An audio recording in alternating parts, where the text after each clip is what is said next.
Hi good morning friends.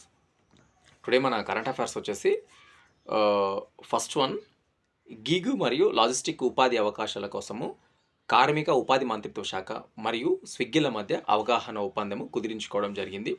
ఇది ఎందుకు ఈ రెండు సంస్థల మధ్య ఈ స్విగ్గీని ఒప్పందం కుదిరించుకోవడం జరిగిందంటే, ఈ రెండు కంపెనీలల్లో ఎప్పుడైతే వేకెన్సీస్ అయితే ఉంటాయో, గిగ్ మరియు లాజిస్టిక్ కంపెనీల మధ్య ఎప్పుడైతే వేకెన్సీస్ ఉంటాయో, ఆ వేకెన్సీస్ ఇది ఒక పోర్టల్ లేక పనిచేస్తుంది. స్విగ్గీ ఒక పోర్టల్ లేక ఆ రెండు సంస్థలకి స్విగ్గీ ఒక పోర్టల్ లేక పనిచేస్తుంది. ఈ స్విగ్గీలో ఎవరైతే మనకు ఉపాధి కోసము వెయిట్ చేస్తున్న యువత ఉన్నదో, అది స్విగ్గీలో రిజిస్ట్రేషన్ చేసుకోవడం ద్వారా ఆ రెండు కంపెనీలలో వేకెన్సీస్ ఉన్నప్పుడు స్విగ్గీ వాటికి ప్రమోట్ చేస్తుంది అనమాట. అంటే స్విగ్గీ వాటికి అనుసంధానకర్తగా స్విగ్గీ పనిచేస్తుంది. ఇది 2015 సంవత్సరంలో లాంచ్ చేయడం జరిగింది. దీంట్లోనే దీన్ని నేషనల్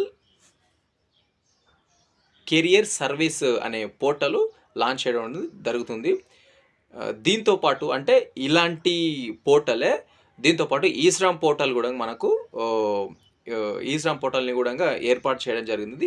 ఈ ఈశ్రామ్ పోర్టల్ అనేటటువంటిది 2021 ఆగస్టు 26లో దీనిలో యూనివర్సల్ అంటే దీనికి ఒక యూనివర్సల్ అకౌంట్ కూడా నెంబర్ కూడా అంటే మనకు ఆధార్ కార్డ్ నెంబర్ ఉన్నట్ల ఈ ఈశ్రామ్ కార్డు మీద కూడా 12 డిజిట్స్తోన ఒక యూనివర్సల్ నెంబర్ అటువంటిది ఉంటుంది. ఇప్పటి వరకు అంటే ఈ ఈశ్రామ్ కార్డులో ఇప్పటి వరకు 30.68 కోట్ల మంది రిజిస్టర్ అయి ఉన్నారు.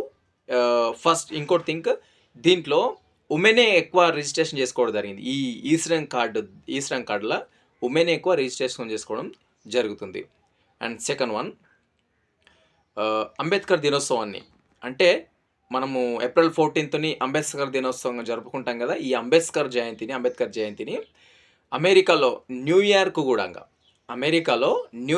కూడా ఈ అంబేద్కర్ జయంతిని ఏప్రిల్ 14న సెలబ్రేటెడ్ చేసుకోవడము జరుగుతుంది. అది ఏప్రిల్ 14నే నిర్ణయం తీసుకోవడం అంటే జరిగింది. థర్డ్ క్వశ్చన్, తెలంగాణ ప్రభుత్వము వేడిగాలులు అంటే ఇప్పుడు మనకు ఎండాకాలంలో వేసవిలో వేడిగాలులు అని వస్తుంటాయి కదా. ఈ వేడిగాలుల తీవ్రత వల్ల చనిపోయే వాళ్ళు ఉంటారు కదా, వేడిగాలులు ఎక్కువ తగిలి చనిపోయే వాళ్ళు ఉంటారు కదా. ఈ చనిపోయే వాళ్ళ కుటుంబాలకు 4 లక్షల రూపాయలు అంటే 4 లక్షల రూపాయలు ఆర్థిక సహాయము కేటాయించినటువంటి ఏ స్టేట్ అయితే ఉంటుందో ఆ ప్రభుత్వం, ఆ కేటాయించిన స్టేట్ యొక్క ప్రభుత్వము వాళ్ళకు ఆర్థిక సహాయం అందజేయడం జరుగుతుంది. దీంట్లో మొదటగా కేరళ ఈ